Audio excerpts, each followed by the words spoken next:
Hello everyone, today in this video I will show you how to enable and disable night shift in iPhone 16 Pro Max.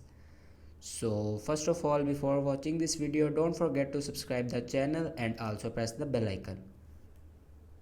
So let's start the video. First of all, open settings and then scroll down and click on display and brightness and then click on night shift.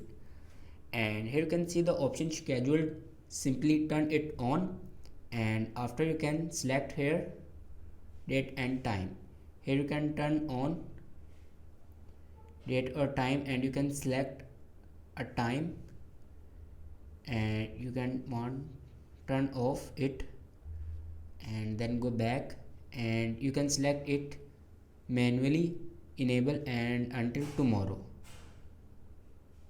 So the second way to turn on or turn off night shift, to swipe down to right side to control center and then press and hold on your brightness icon, and then here you enable and disable night shift.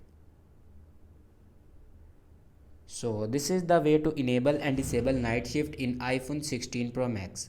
Thanks for watching this video.